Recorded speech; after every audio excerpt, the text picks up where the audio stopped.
Tony Grice for EpicBattleAxe, and we are here on day 3, the final day, sadly, sad face, on the final day of E3. Everyone leaving in tears. I am here with Daniel Kaiser and Brent Adams. Daniel, so this is the last day here. What did you even get to see the show floor today? I saw a little bit more of it today than I did the prior 2 days, but that's when I say that, it's some. It's very, very little, but I did get hands-on with Castlevania, which I'll talk about in just a moment. Sweet. All right. Well, Brent, how was your final day of E3? Man, I'm so sorry it's coming to the end. I do not have the energy for like an epic greeting. Man, it was so exciting, but so exhausting trying to get to everything in 3 days. I didn't see nearly everything I wanted to, but man, it was fucking awesome. Awesome. Well, so let's talk about a couple of the things that we saw. So you mentioned Castlevania. Yep. You finally got to try out God of War 4. What did you think of the title?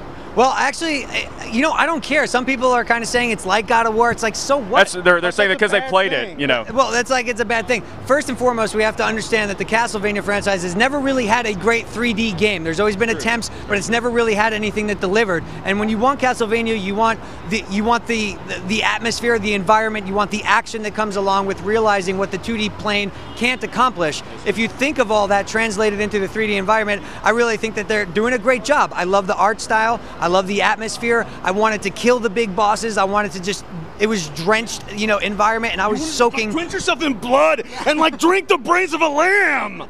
Well, I didn't quite do that. Yeah, but that's what I did. And so it was really, really good. And I'm excited for it because we've got our 2D Castlevanias. We've got PSP iterations. We've got DS iterations. We've got downloadable titles.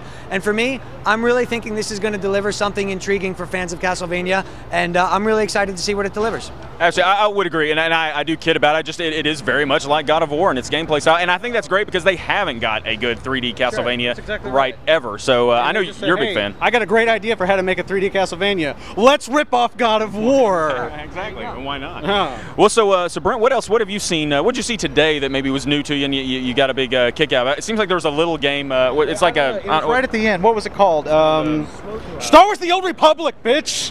How was it? I just like 20 minutes ago, I just got finished playing The Old Republic, and man, I'm gonna tell you, it's the game. Like Warcraft is fucked. They don't know it yet, but they are fucked. Wow. All right. Not only is SWTOR going to leech mad players from that, but this is going to get people like me who have never been into MMOs playing it like all the time. I mean, what is it about it? What is it about it? Because this game is like the first, like this game is, and I will say The Force Unleashed too, but I'll get to that in a second. But right now, what's going on at LucasArts with their video games are the best things happening in Star Wars since Return of the Jedi.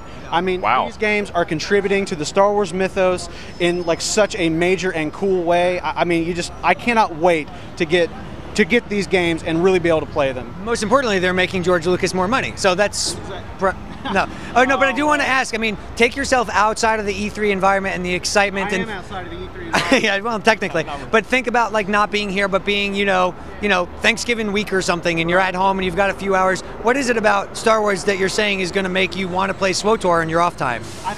I think honestly the progression system that they have in place, they showed us an example of the bounty hunter armor progression. So like as you move forward in the game, not only do you get like better outfits to make your character look cooler, you get gadgets like rocket launchers, and then you start getting into armor, and then like, you know, Boba Fett type armor, rocket packs and stuff like that. The progression of the game is going to be so rewarding, I don't think that people are going to be able to say no.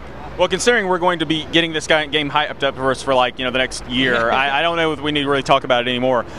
We did see a couple other things that we haven't had impressions of until today, and that would be the PlayStation Move and the Nintendo 3DS.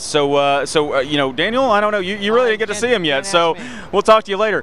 Brent, no, I'm just kidding. So we did actually get to finally try the PlayStation Move on quite a few games actually, which was unlike the Natal or the Kinect, whatever they're calling it now. Right. What did you think so far? I did get to play SOCOM 4 with the Move, and that was much more interesting. And it's difficult to kind of describe, but I guess I would say it's actually a lot closer to a mouse and keyboard than it is, you know, like the traditional sticks.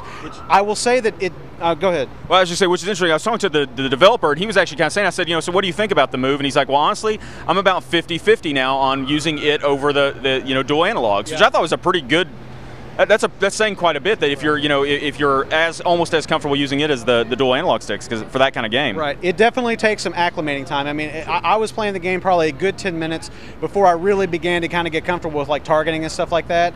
And I mean, I'm not going to lie, like I'm jury's still out for me. Like I'm not sold. I think that it's viable, and it's definitely, I think, a hell of a lot better than anything Natal would be able to do with Gears of War 3. Yeah. Although that would be the best direct comparison. Yeah. 3DS. So 3DS, the impressions that we've gotten so far, just that the effect is very good. I still didn't ever get to see it. Probably the biggest Nintendo fan here, and still did not even get to see it. But we did have some good impressions from some of our other team that did get to see it.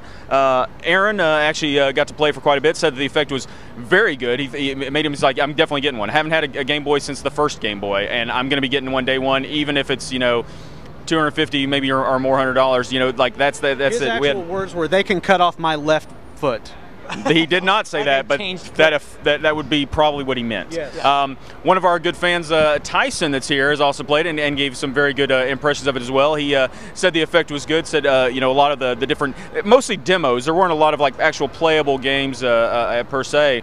One thing that was interesting. One of our team, Lauren, played it and said that the effect wasn't as strong. And I kind of think that it was. He was mentioning. He's colorblind. He's colorblind, and that maybe that has some effect on it. But I mean, think of how many people that's going to affect. So I mean, it's a kind of device that I think could be very, very polarizing. It's going to be very polarizing. But anyway, we did see finally saw Mortal Kombat today, which looks fucking amazing. Yeah. I'm going to be honest with you. The fatalities look awesome. It's basically Mortal Kombat 2 in 3D, which I love. Awesome. Saw quite a few other things. There's so much to get to. Honestly, I got to wrap this up, but I do want to say The Witcher 2, I was really anxious to see. I got to go. I mean, Game 7 is getting ready to happen with the LA Lakers. This place is going to be on fire. I got to go.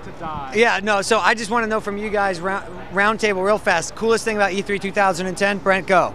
Definitely 3D. I mean, whether you love it or hate it, it's a huge force of gaming. It is coming this year, and I mean, the battle lines are being drawn now. I got to see Killzone 3 in 3D today. It was awesome. We'll see, how it pans out, but I think that 3D was kind of the driving force of the show.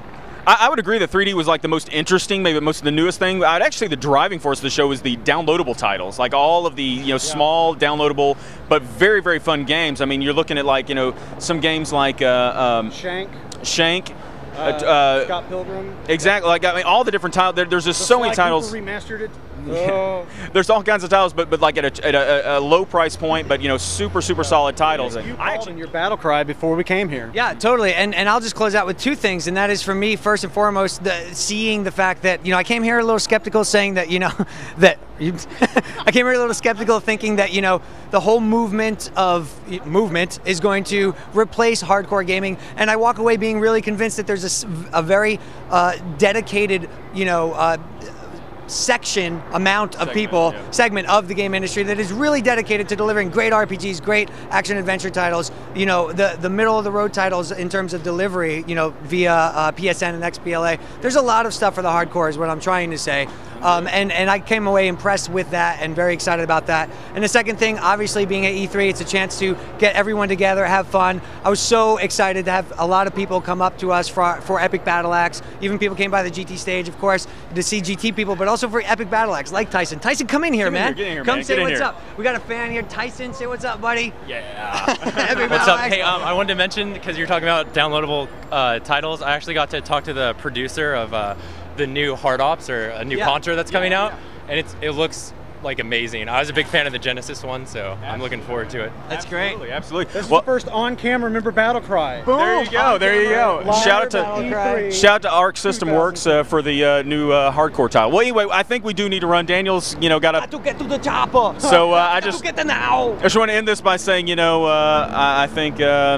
At the end of the day, go Lakers, because we're in LA, and if we don't say that, we'll probably get shanked. We'll burn! Epic BattleAxe, burn! All right.